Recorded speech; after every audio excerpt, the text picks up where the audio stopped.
4편 6절부터 8절까지 말씀을 표준 세번역 성경으로 다 같이 함께 말씀을 합독하도록 하겠습니다. 4편 6절부터 8절까지입니다. 주님, 우리에게 큰 복을 내려 주십시오. 누가 우리에게 좋은 일을 보여줄 수 있을까 하며 불평하는 사람이 많이 있습니다. 그러나 주님, 주님의 환한 얼굴을 우리에게 비춰 주십시오. 주님께서 내 마음에 안겨주신 기쁨은 핵곡식과 새 포도주가 풍성할 때에 누리는 기쁨보다 더 큽니다. 내가 편히 눕거나 잠드는 것도 주님께서 나를 평안히 쉬게 하여 주시기 때문입니다. 아멘. 다윗의 시편을 통해서 다윗의 생애와 중요한 기도에 대해서 함께 살펴보고 있습니다. 오늘 본문인 시편 4편은 지난주와는 달리 머릿말 배경을 설명하고 있지 않습니다. 하지만 대다수의 많은 학자들은 시편 3편과 4편은 쌍둥이 시편이라고 그렇게 이야기합니다. 그래서 내용이 거의 유사한 내용을 띠고 있지만 배경이 3편처럼 다윗이 아들 압살롬의 반역을 피할 때 지은 시라고는 적혀 있지 않지만 다윗의 삶이 고통이 점철되어진 모습이 많이 있었기에 특별한 어떤 일인지는 정확하게 알 수는 없지만 힘들고 어려운 고난 가운데 그가 지은 시라고, 다른 말로 표현하면 고난 가운데 지은 기도라고 그렇게 표현할 수 있습니다. 시편 3편과 4편의 다른 차이점이 한 가지 있다면 지난주 말씀은 고통과 고난 가운데 부르짖는 아침의 기도라고 그렇게 어린이 성경은 붙어 있었고 표준 세번역 성경에도 아침의 기도라고 적혀 있었는데 4편은 다르게 저녁의 기도라고 그렇게 적혀 있습니다. 그냥 저녁의 기도가 아니라 고난과 고통 가운데 처해 있을 때 하나님께 드리는 저녁의 기도에 해당되어집니다. 저는 다윗의 시편들을 통해서 생애뿐만 아니라 기도에 대해서 살펴보면서 바른 기도가 무엇일지에 대해서 점검하고 소개하도록 하겠습니다. 현재 청안교회 카톡 단체방에 제가 올리고 있는 사귐의 기도를 마치고 나면 올리게 될 책이 정용석 목사의 기도인가 주문인가라고 하는 책입니다. 그래서 제가 지금 읽고 있는데 그 중에 특별한 내용이 있어서 한 내용을 소개합니다. 인터넷에서 오스카 와일드의 지옥의 단편이라고 하는 것을 검색을 하면 다음과 같은 내용을 찾을 수 있습니다.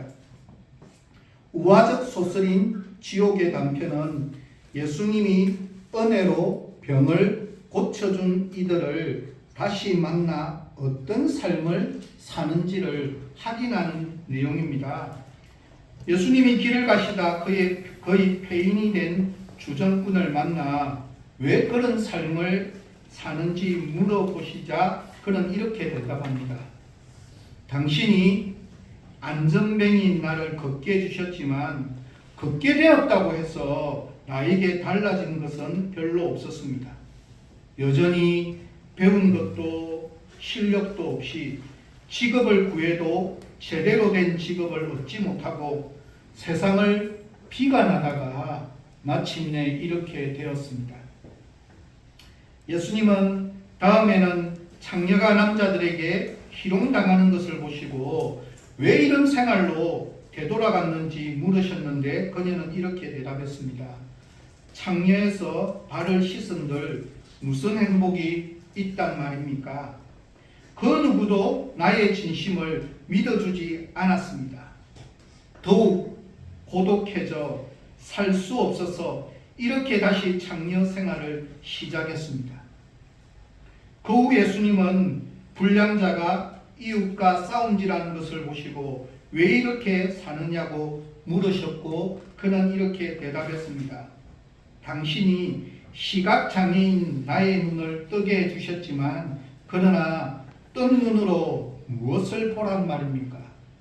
보이는 모든 것이 신경을 곤두서게 하고 귀찮게 합니다. 나는 화풀이도 할 겸 이렇게 치고받는 생활을 내 길로 여기고 있습니다. 우아라고 하지만 의미하는 바가 참으로 많이 있습니다. 기도의 문제에 있어서 가장 큰 오해는 내가 원하는 방향대로 내가 원하는 것을 이루고야 말겠다는 생각을 좋은 믿음이라고 하는 것에 있습니다. 지난주에 다윗이 아들 압살롬의 반역을 피해 머리도 풀고 울면서 신발도 채 신지 못하고 도망가면서 감난산이라고 하는 또 다른 이름으로 소개되었던 표준세번역 성경에는 올리브산으로 도망가면서 기도한 내용입니다. 감난산은 주님의 평소 기도의 습관이 있던 장소이자 십자가 사역을 앞두고 마지막으로 부르짖은 겟셋마네 동산입니다. 그 감난산의 기도가 십자가의 죽음과 부활의 원동력이었고 기도하시던 바로 그 감난산에서 주님은 하늘로 승천하셨습니다. 이곳에서 다윗도 모든 고통을 내려놓고 하나님과 사귐의 시간을 가지고 있습니다. 그것은 자기가 원하는 것을 이루고자 함이 아니라 하나님의 뜻이 무엇인지를 하나님의 뜻대로 이루기를 원하는 하나님과의 기도의 시간, 만남의 시간, 사귐의 시간, 대화의 시간을 가지고 있었습니다. 인간이 힘들고 어려운 일을 당할 때 자신의 힘으로 해결하지 못할 한계에 부딪힐 때 심히 슬퍼하며 고민하지 않을 수 없는 극한 상황에 직면할 때 주님의 도우심을 간구하며 자신의 소원과 바람을 아뢰는 것은 저는 지극히 자연스러운 일이라고 생각합니다. 그러나 그것은 기도의 동기에 지나지 않습니다. 기도의 궁극적인 목적은 피조물에 불과한 인간이 자기 기도의 내용을 끝까지 포기하지 않고 고수하려는 데 있는 것이 아니라 겟셋마네 동산에서 주님께서 기도하신 것처럼 그 기도의 내용이 바뀌고 하나님의 원하시는 뜻과 하나가 되는데 기도의 궁극적인 목적이 담겨져 있습니다. 삼위일체 하나님께 자신을 내려놓고 낮고 낮은 마음으로 기도하는 가운데 주님의 이끄심을 받는 것은 물론이요 천지를 창조하신 하나님 앞에서 나의 소원이나 바람이나 간절함의 계획이 얼마나 부질없는지를 바르게 깨달을 수 있고 판단할 수 있는 것이 하나님과의 만남의 시간, 대화의 시간, 사귐의 시간인 기도의 시간입니다.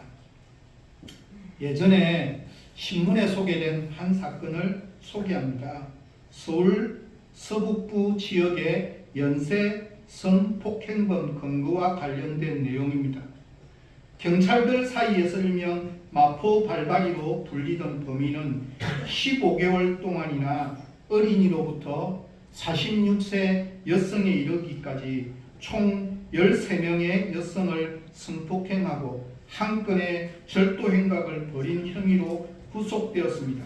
그러나 구속된 범인의 진술에 의하면 그는 경찰이 파악한 범행 이외에 한 건의 성폭행, 2건의 강도와 7건의 절도 행각을 더 벌였던 것으로 알려졌습니다. 밝혀진 것만으로도 무려 15개월 동안이나 24건의 범죄를 저질렀습니다. 한 달 평균 2건꼴로 범죄를 저질렀습니다. 제가 이런 더럽고 별로 덕이 안 되는 이 사건을 소개하는 이유는 구속된 범인의 진술 내용 때문입니다.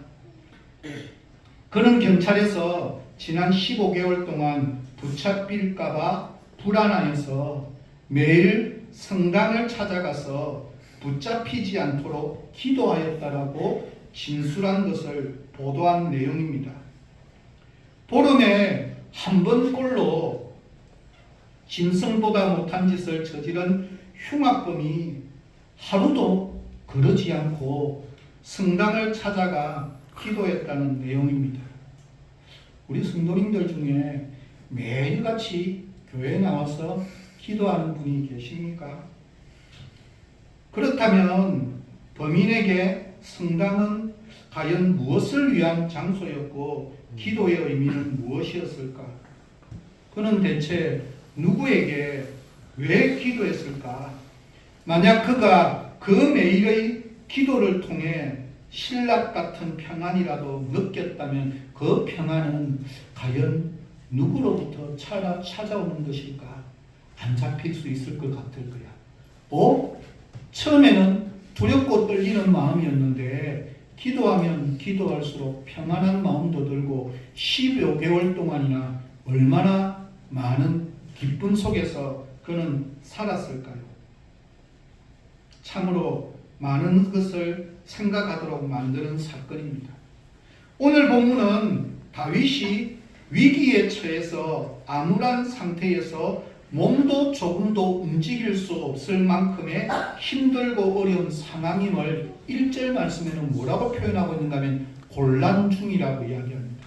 이 곤란 중이라고 하는 말이 너무너무 넓은 곳이었는데 원래는 들어가니까 너무너무 좁아져서 내 몸 하나를 채 하나 움직이기에도 적합하지 않을 내 몸을 내 스스로 움직일 수 없는 상태에 있다는 게 곤란 중에 있다라고 하는 원어의 본 뜻입니다.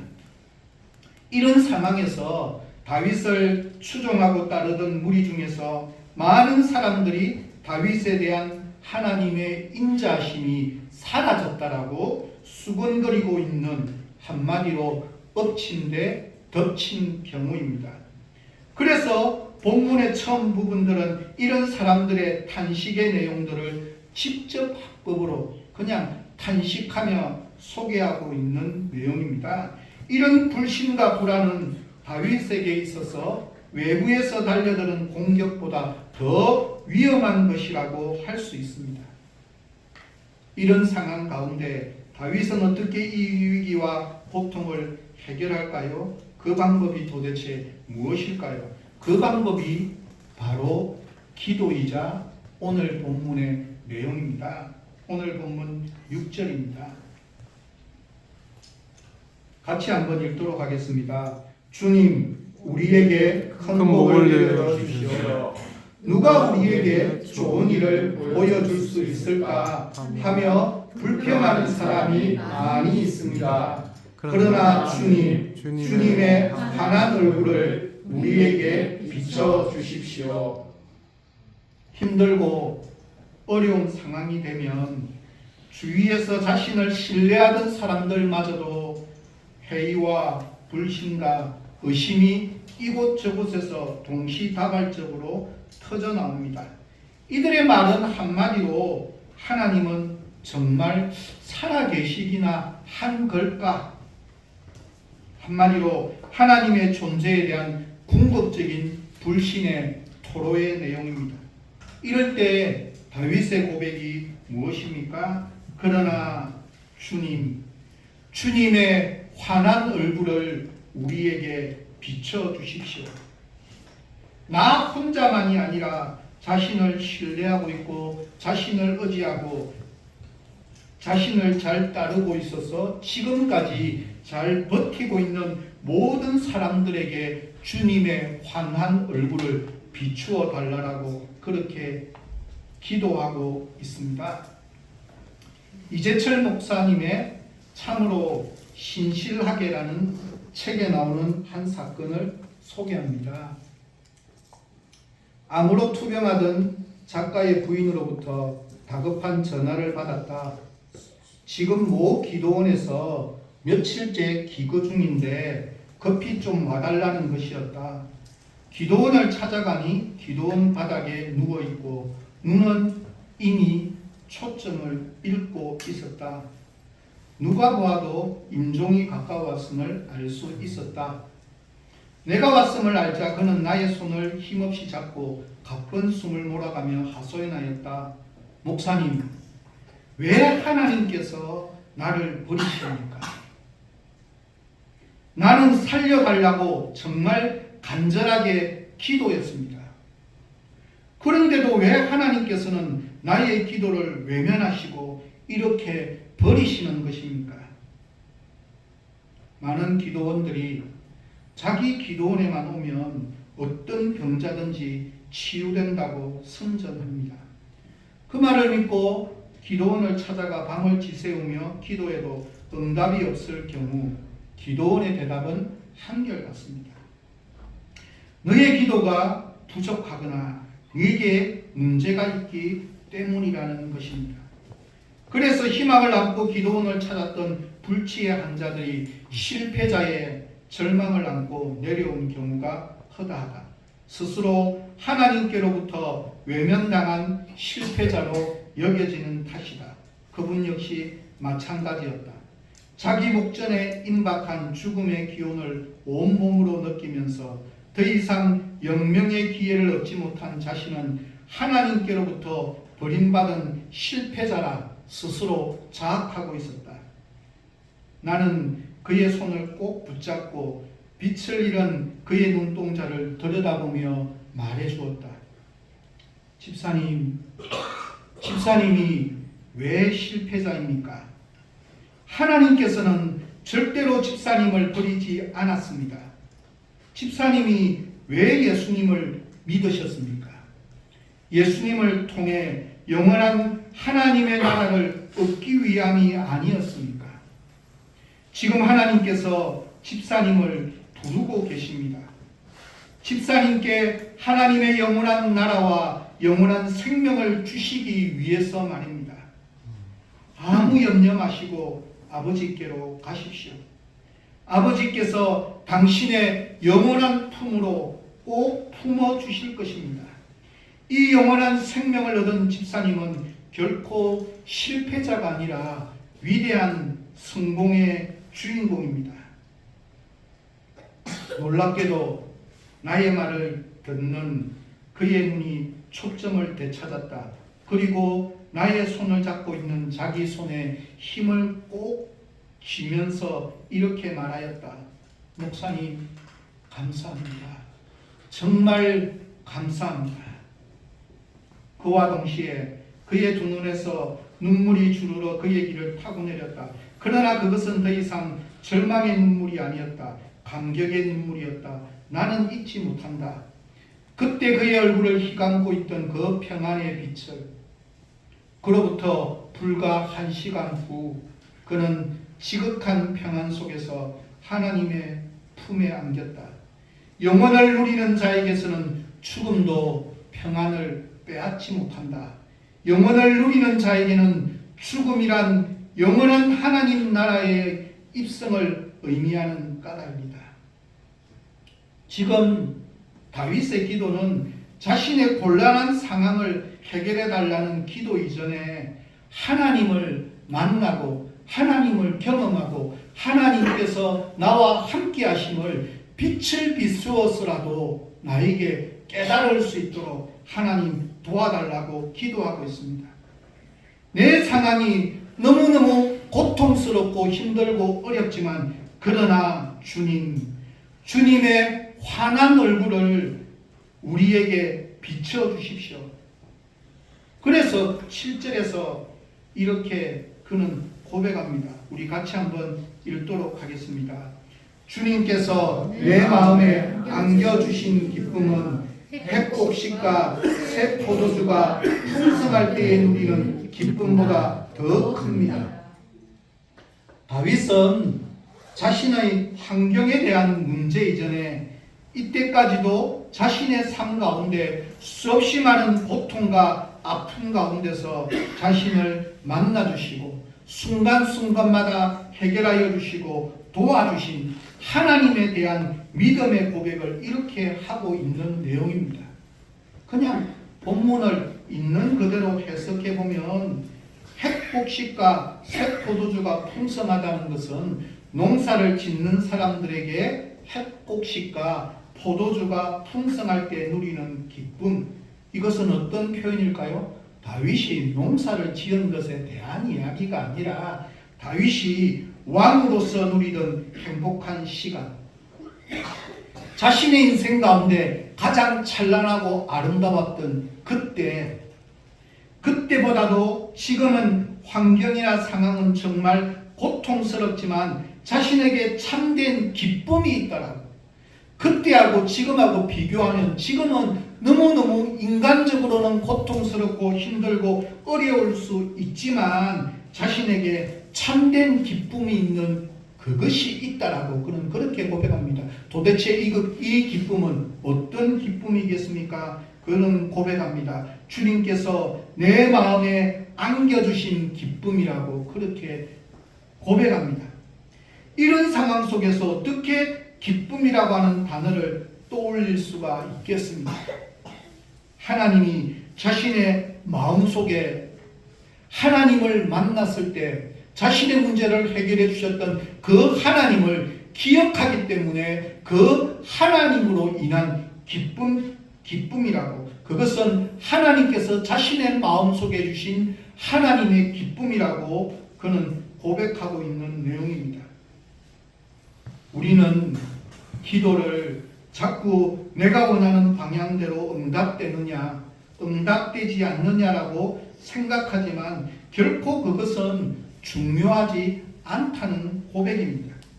지금 다윗의 상황은 조금이라도 기뻐할 수 없는 상황입니다. 아니, 오히려 울부짖어도 통곡하더라도 시원하지 않을 상황입니다. 그러나 그는 주님께서 자신의 마음속에 부어주시는 기쁨이 무엇인지에 대해서 알고 있다는 믿음의 고백입니다. 이렇게 보면 기적에 대해서도 조금 다르게 한번 접근해 보고 싶습니다. 사도행전 3장에 등장하는 선천성 안전뱅이가 40여 년 만에 일어난 기적의 사건을 우리는 잘 알고 있습니다.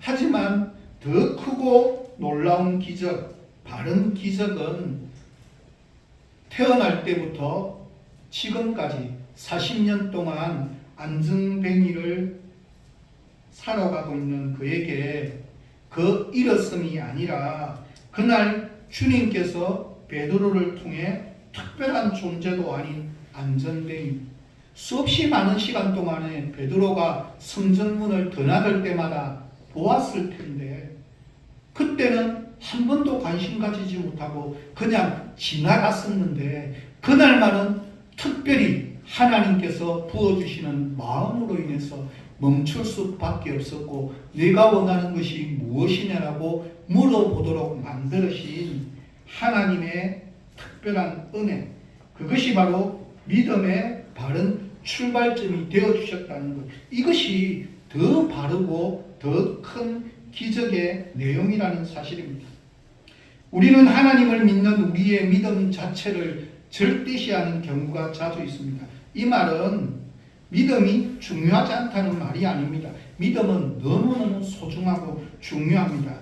믿음이 없이는 하나님과 동행할 수 없고 우리의 삶이 신실해질 수도 없습니다. 그러나 믿음이 중요한 것은 믿음을 지닌 우리로 인함이 아니라 우리 믿음의 대상이신 삼위일체가 되시는 하나님으로 인한 일입니다.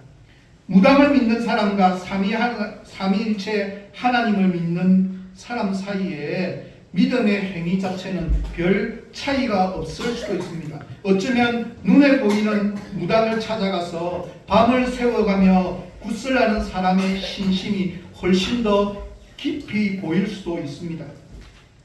믿음의 참된 가치와 의미는 그들이 지닌 믿음의 행위에 의해서가 아니라 그들이 믿는 믿음의 대상에 의해 결정됩니다. 만약 믿음의 대상이 허구이거나 거짓되다면 그때의 믿음이란 열성적이면 열성적일수록 어떻게 보면 더 헛되고 더 가슴 아픈 것으로 우리에게 다가올 수 있고, 그렇게 되면 내 마음에 더 큰 상처로 다가올 때가 얼마나 많이 있는지 모릅니다. 그러므로 우리 믿음도 중요하지만 더 중요한 것은 우리 믿음의 대상이신 하나님이십니다. 이렇게 보면 이스라엘 백성들의 출애굽도 똑같습니다. 홍해가 갈라진 것은 기적입니다. 그러나 더 본질적인 기적은 하나님께 불순종하고 자신들 멋대로 했던 그 죄 많은 이스라엘 백성들에게 하나님께서 직접 그들에게 먼저 찾아오시고 그들과 더불어 함께 홍해에 함께 계셨다는 사실, 하나님께서 그 일을 이끄셨다는 사실이 더 바른 기적의 의미입니다. 그래서 C.S. 루이스는 이렇게 말합니다. 시간과 공간을 초월하시는 하나님께서 유한한 인간의 시간과 인간의 역사 공간으로 들어오신 것보다 더 큰 기적은 없다라고 그렇게 이야기하고 있습니다. 이렇게 보면 주님께서 베세다 들판에서 떡 5조각과 물고기 2토막으로 여자와 아이를 제외하고도 남자 장정만 5,000명을 먹이시는 대역사를 행하셨습니다. 사람들은 특별한 오병이에 의해 기적이라 부릅니다. 그러나 진짜 기적은 인간을 먼저 찾아오신 주님께서 황량한 베세다 들판에서까지도 배고파하는 그들과 함께 하시면서 문제를 해결해 주신 함께 계신 주님으로 인한 기적입니다. 나인성 가부의 죽은 외아들을 살려주신 것은 기적의 사건 속에서도 동일합니다. 더 바른 기적은 그 누구도 돌보지 않는 미천한 그 가부를 주님께서 친히 먼저 찾아가 주시고 그 문제를 해결해 주셨음이 더 바른 기적의 모습입니다.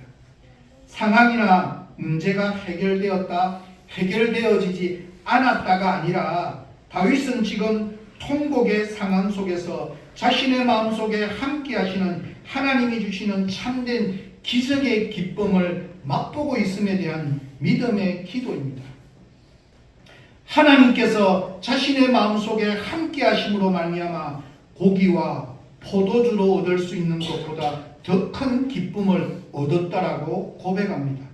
하나님께서 나의 마음속에 함께 하심에 대한 기쁨은 그 어떤 상황도 이겨낼 수 있는 가장 근원적인 기쁨입니다. 자신의 명예가 오해로 인하여 그 어떤 말을 듣는다 할지라도, 아니 설령 남이 나를 제대로 알아주지 않아서 억장이 무너지는 경우를 만난다 할지라도, 또는 멸시와 조롱과 거짓말들로 인해서 나의 인격이 훼손되었든지 간에 하루를 마감하기 전에 상처난 자신의 명예를 회복시켜주는 시간이 아직 도래하지 않았다 할지라도 참된 기쁨의 근원이 되시는 하나님이 나의 마음속에 함께 하심을 발견하는 것이 더 바른 기도고 더 바른 기쁨이라고 다윗은 우리에게 가르쳐주고 있습니다. 마지막 8절입니다. 표준 세번역 성경으로 우리 같이 읽도록 하겠습니다. 내가 편히 눕거나 잠드는 것도 주님께서 나를 평안히 쉬게 하여 주시기 때문입니다. 주님이 마음속에서 주시는 그 주님의 기쁨을 가진 자에게 주시는 놀라운 은혜입니다.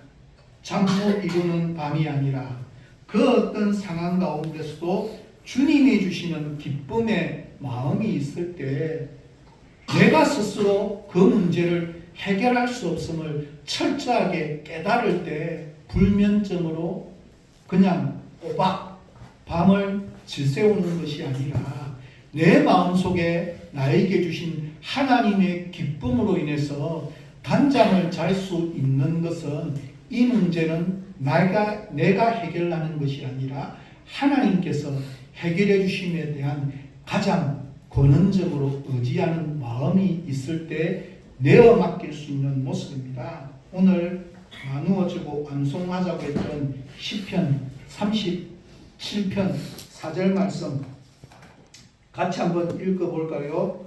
또 여호와를 기뻐하라. 그가 내 마음의 소원을 내게 이루어 주시리로다. 아멘. 여기에서 여호와를 기뻐하는 게 구체적으로 무엇을 의미하겠습니까? 만약 장사꾼이 궁극적으로 기뻐하는 것은 무엇이겠습니까?